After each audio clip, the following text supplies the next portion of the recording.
balandi ya Congo Liberté Télévision au boza kolanda biso à travers le monde entier. Ndenge bo mesana kolanda biso en tout cas tozali ne sengo mingi ya koyamba bino lisusu pe kosolana bino na mokolo la lelo oyo ezali bongo ebandeli ya poso oyo tozali ya mokolo la lelo. Alors toyebi que l'actualité na biso eza dominée ndenge sur Joseph Kabila. Alors qu'il va regagner le Congo par la partie orientale.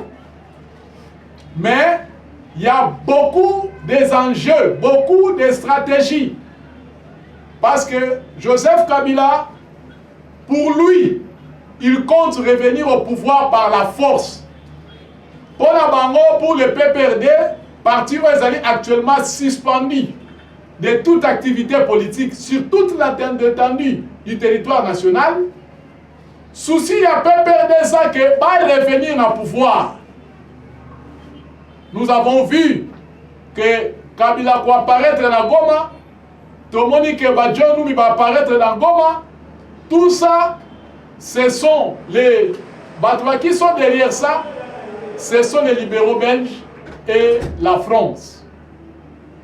Parce que vous savez que le président Félix travaille avec la gauche belge, on va donc soutenir le président Félix.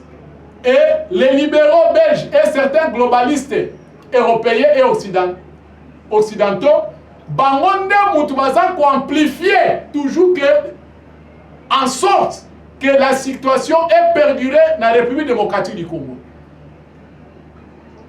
Mais on a dit qu'il y a eu séance tenante, une réunion entre Kabila accompagné de James Kabarebe.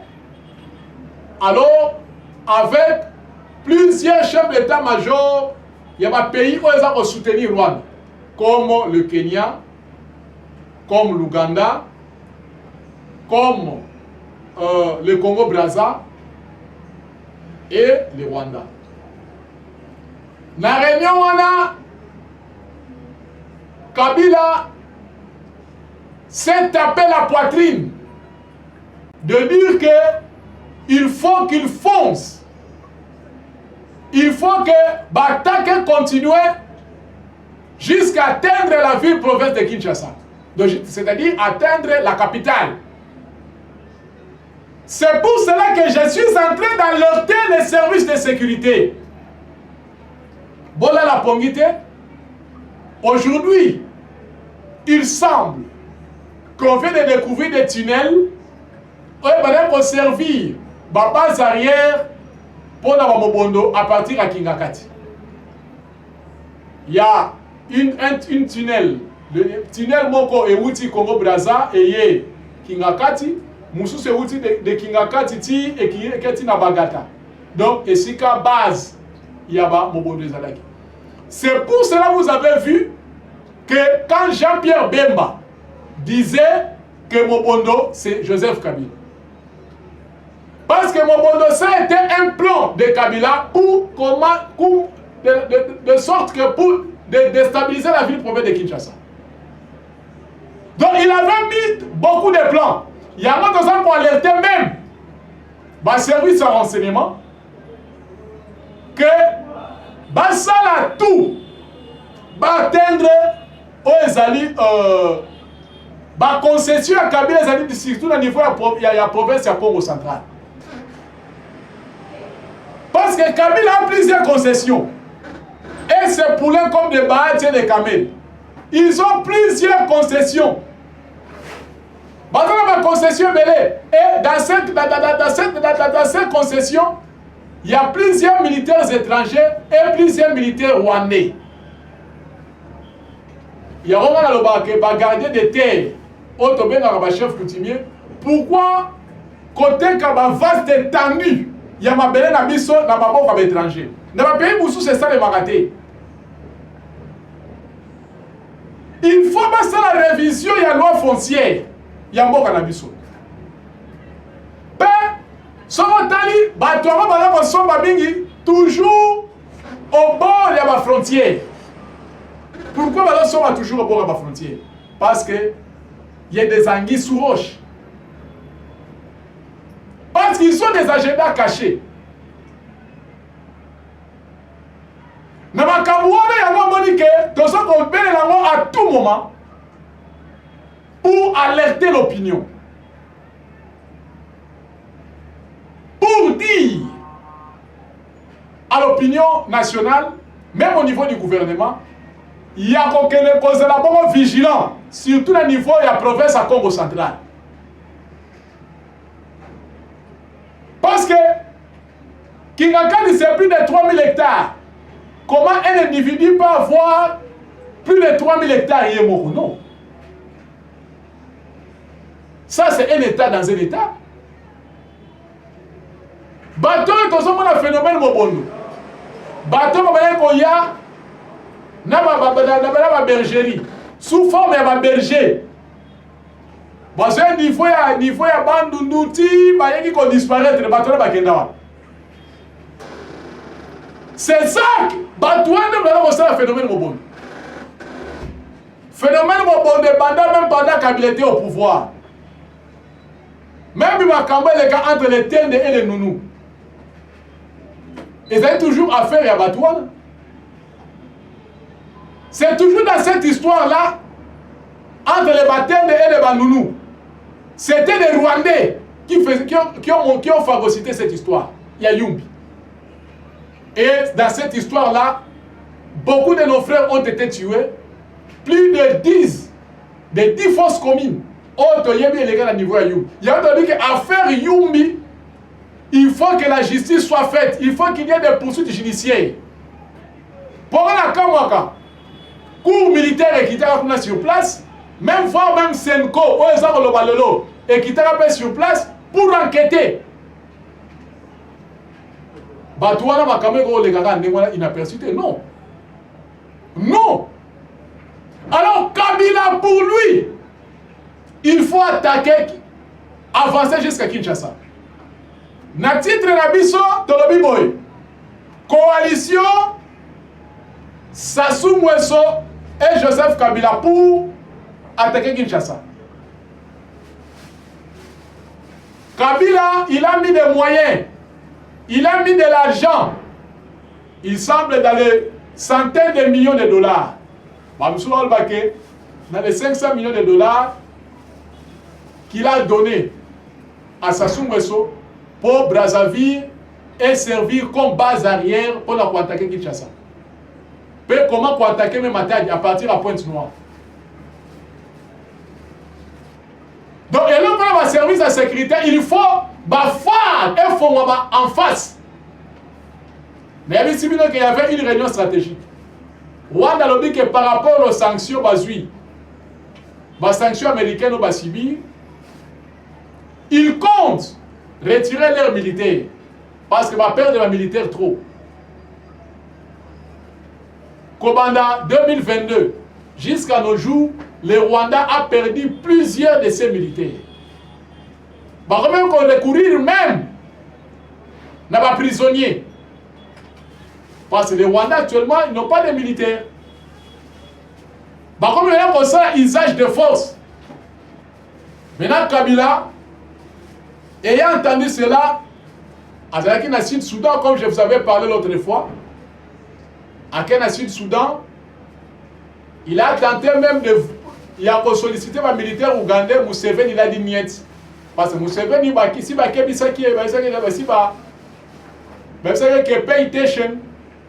faites attention.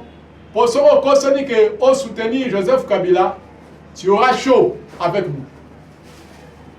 Alors, Kabila, il a recruté vraiment même des Somaliens. Même dans cette réunion-là, il y avait même des Kenyans. Donc, nous sommes en face d'une coalition. Il y a Kenya, il y a l'Ouganda, au Badakina réunion, il y a le Rwanda, il y a aussi le Congo-Brazza. Bon, dans la complicité, Zali, au Kabila a tout pris à déstabiliser Boka de la manière à ce que Azon a le pouvoir. Pour Kabila, il faut revenir de pouvoir par force. Comme si c'est lui l'homme le plus important de la RDC. Or, Kabila n'a pas le sang du Congo. Kabila, même si au point de vue des origines, il n'a pas des origines congolaises. Il a hérité le nom Kabila parce qu'il a été adopté par Laurent Désiré Kabila. Parce qu'il n'est pas vraiment le fils biologique de Laurent Désiré Kabila. Le fils de Laurent Désiré Kabila, ce sont Étienne Kabila et Ibrahim. Il y a Zamouana Oyo, Alaki tout près. Il y a Laurent Désiré Kabila a gagné confiance parce que après qu'on révélait certains secrets à un complot rwandais et pas Joseph Kabila parce que Laurent Désiré fut l'ami à son père. Tellement qu'on révélait par secret à un coup, il y a un rwandais par Laurent Désiré Kabila. C'est pour cela qu'on dit que Laurent Désiré Kabila soit qui appelle ce qui est confiance. Et par après, lui, il a trahi. Mais Liwa, dans le Baranabino, Liwa, il y a Moussé Laurent Désiré Kabila, malgré qu'il concerne le nationalisme, c'était lié et projeté par les Rwandais. Et à coup, il y a des Rwandais. Faut pas te marcher par mot. Mais là, ma cambo n'est ça pour les caboy. Bisso à l'interne. Armée la bisso, qu'elle pense notre armée? Le président Félix, il faut assez la très attention. Parce que le service Union Software Sécurité, il y a aussi de ces gens-là qui sont toujours fidèles à Kabila. Il semblerait que nos agents de sécurité sont en train de battre un bon travail, mais pendant qu'ils battent un bon travail, Bami continue bango, balote la bango ba pot de banane. Quand il donne un bon rapport, alors, Bami continue yo, net la service de sécurité va nous éliminer. Ou soit rapport au PSI et ça l'étouffer.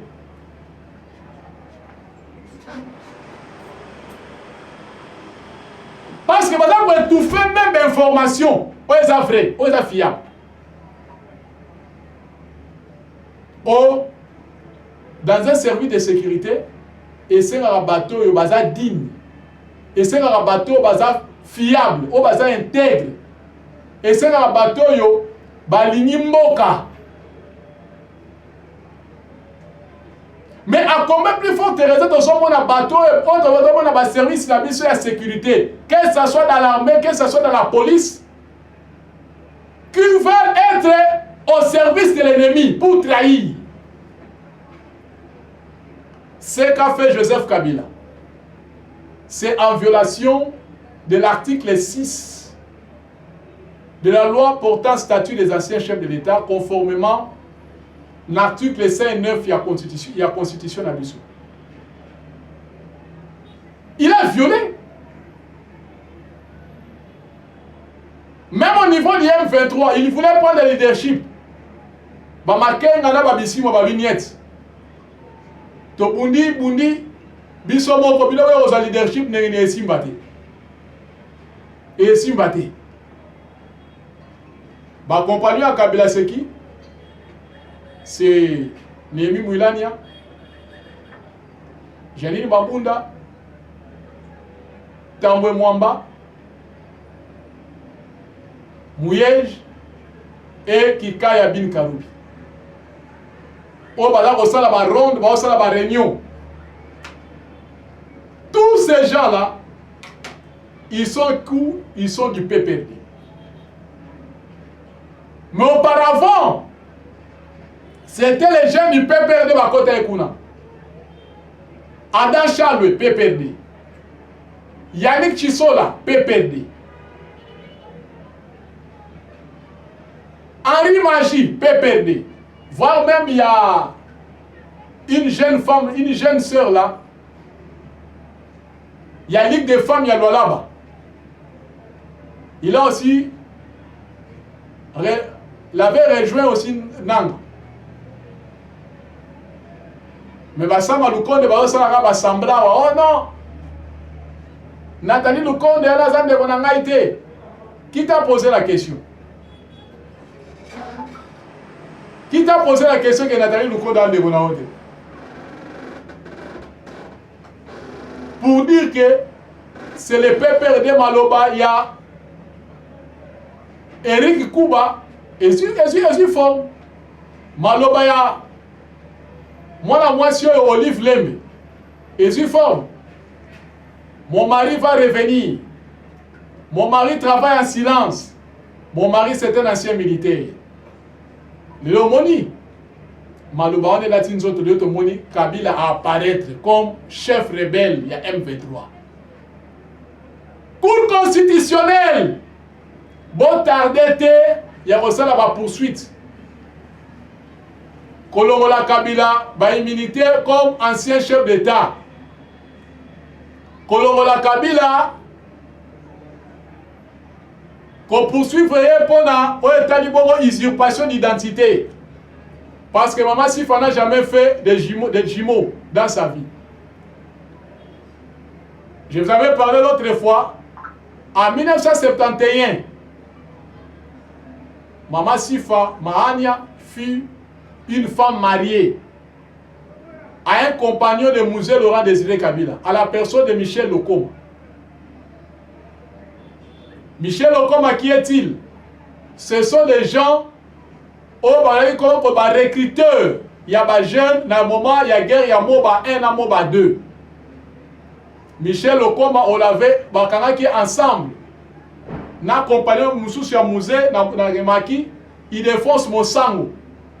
D'ailleurs, Mosango Moussous Kabila. Et ça, na Oyo, il défonce Mosango. Pour vous dire que nous avons quand même l'historicité. Parce que ce qu'a fait Joseph Kabila, c'est une usurpation d'identité congolaise. C'est une infraction. Papa Nama Kamou l'État, avec les procureurs près de la Cour constitutionnelle, ce sont des actes Oesengeli Kolandela Yango. De deux, Kabila étant un Rwandais, Kabila n'est pas le fils de ces pays. Normalement, il faut à Zalamini, il y a poursuite, il y a Obabengi allégation mensongère. Et tous ces biens doivent être saisis. Parce que c'est vraiment aberrant de voir un ancien chef de l'État se transformer en un rebelle, être à côté de l'agresseur. Parce que les M23 n'existaient pas, c'est le Rwanda. Sorotali a osa filiale toujours. Comme a besoin d'avoir ça satisfaisante, selon eux, il faut toujours continuer à faire la guerre dans l'Est. Accompagné par la France et certains pays mafieux de l'Union européenne. Vous avez vu comment est-ce que Donald Trump vient de signer une ordonnance pour l'assurance de vie des Congolais. Pour l'assurance de vie de la RDC. Donald Trump vient actuellement de déverrouiller maintenant la RDC. Donc nous sommes, les deals est déjà en train d'avancer. Comment les minéraux congolais appartenir à deux personnes qui ne sont même pas des originaires du Congo? À la personne, il y a Katumbi Kabila. Katumbi nous a dit que son père, c'était un juif. C'est lui qui nous a dit ça. Que son papa, c'était un juif.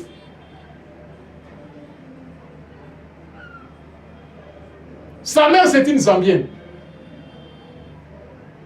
Donc, ce sont des gens à problème dans ces pays. Il y en a qui savent, il faut ouvrir l'œil. Qu'est-ce que Kabila a fait pour les Katangais? À part qu'il y a des minéraux à Katanga. Il a hypothéqué avec un contrat à Sikomine. Sikomine, comme on dit que l'entreprise chinoise na Katanga, ils ont construit l'exploitation de minéraux. Katanga a toujours été ezala. Nous avons vu même des Tchombe faire la sécession. À quel moment on a niveau Espagne? Tchombe il est allé construire en Espagne.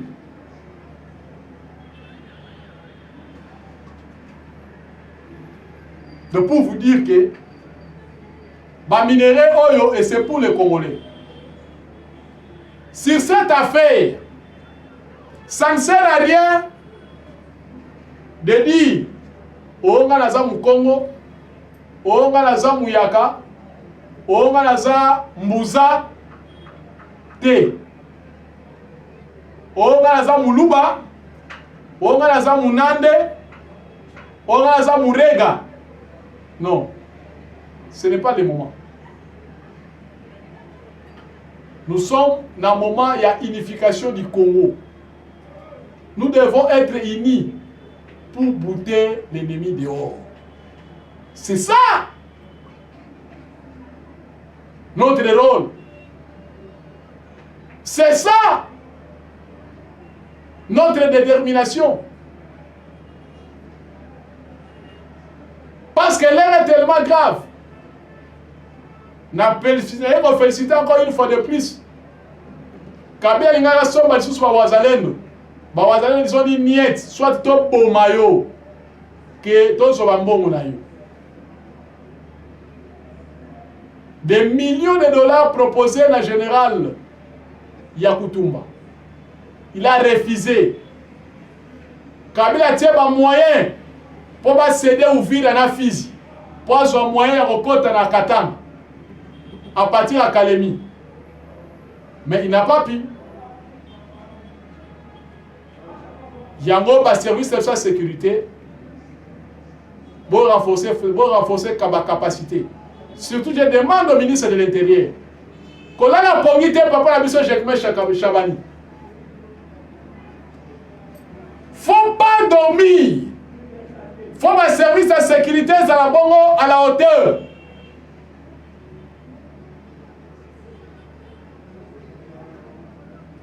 Goma, sacrifié par les notables.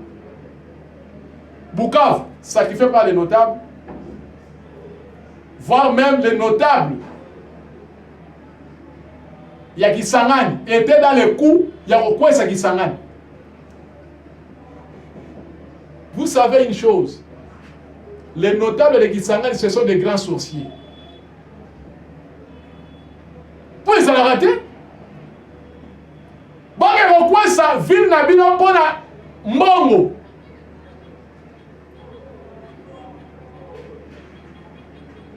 Topé Sara, les a sonné. Mboka na biso ba payaba ya obundela ngono. To bundela le mabele na biso biso moko. Comme font les Wazalendo, Muzalendo. Congo est va libérer par nous-mêmes, les Congolais. Tu as ta conscience. Et ça problème à Tshisekedi. Et ça problème ya yote, et ça problème à biso nyonso. Nanga c'était patin. Les gens Kabila za na goma on. Basé belé oyo, bazar na toza na bope na Kinshasa même na institution bazali, comme des camés, comme des Samadoukoun. C'est des M23. Ils étaient silence radio et ils croyaient. Ah non, Félix et Sili. Le roi Basi comme Basi Bukavu, cette fois-ci à Olongo. Yewana Zara. Kima Kinka. Yewana Zaka. Pour vous dire que Bavantir, le président est déjà sous contrôle. Et le président ira avec cette histoire jusqu'au bout. Mais il y a un contingent américain qui vient, qui est en train de venir. Ils ont déjà sur l'océan Atlantique. Ils ont contingent ya Eric Prince. Blackwater. Les Blackwater, c'est les contingents américains. C'est les contingents américains. Alors, Bandeko, Kabila n'a Sassou Nguesso en coalition. Kabila a mis des moyens.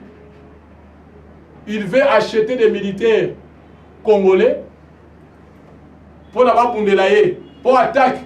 Donc, c'est-à-dire, il veut mettre des militaires à servir Congo-Brazzaville comme base arrière pour attaquer Kinshasa. Tout ça, c'est là. Tout ça, c'est là. Parce que Brazza a banana aussi dans le loté. A banana au côté Mandoki. À partir de Kingakati pour écouter que les Kubongo pour servir à Mobondo. On connaît ça. Ils ont compté dans la tunnel à Kingakati, ils ont mis dans la bagata. Bravo au service de sécurité. Il y a RDC, n'a pas pour détecter. Parce qu'à un moment où je vous parle, Kingakati est sous perquisition pendant 6 mois. Comment un individu Kabila, avec 3000 hectares, il est qui? Il est qui dans ces pays? Il n'est même pas la famille royale. Il n'est pas même membre de la famille royale congolaise. Il y a un bon conservateur à dans le gouvernement Union nationale, et ça, le gouvernement est sentimenté. Et ça, le gouvernement, il y a vertébré. Et ça, le gouvernement, il y a bateau va rebondir la mboka, bateau va ressentir la fierté en mboka. Les inactifs là, il faut les rejeter. Rwanda mega il bon il y a attaqué base à Sadek. Fallait pas mécanisme pour la liberté total là-bas. Kabila est en train de mettre les moyens pour avoir le pouvoir, mais aussi mbatté. Pays dans le chef de l'État, Matata Pogno, il faut pas kangaye. Avec l'arrestation de Matata, il y aura tout. Et au sein que va stabiliser justice. Il faut capacité à justice sur la Makassi. Les Américains vont nous considérer surtout dans l'arrestation de Matata. Il faut que Matata soit mis aux arrêts. Il faut que Matata. Quand l'arrestation de Matata est au Salake, et Robert da Singafour, même à Misuba na parlement ba okanga. Donc, Bandeko, tu es pour Bissanabino que l'air est grave, Bitumbade sous Makassi. Les Américains m'appellent si dans le service de la sécurité, Blackwater, ils ont contingent américain, une armée dans une armée, avec Eric Prince. Pendant que la sécurité, il y a un espace minier surtout à Congo. Parce que les Américains vont dire que l'entreprise ils n'ont pas besoin de la guerre. Au moment que les Américains vont possesser tout au Luanda, au Togo, au Doha, au Nairobi, ce ne sont que des distractions. Les Américains ont leur plan au bazar pour bâtir une mise en œuvre pour pacifier RDC. Alors, merci beaucoup, Bandeko Balandi, à Congo Liberté. Télévision, ça, on a retiré la posa. Je pense que l'homme est reconstruit la sous ma solo et talimbo canabiso. En tout cas, bien, plus 243 81 043 12 40. Plus 243 81 043 12 40. Ciao.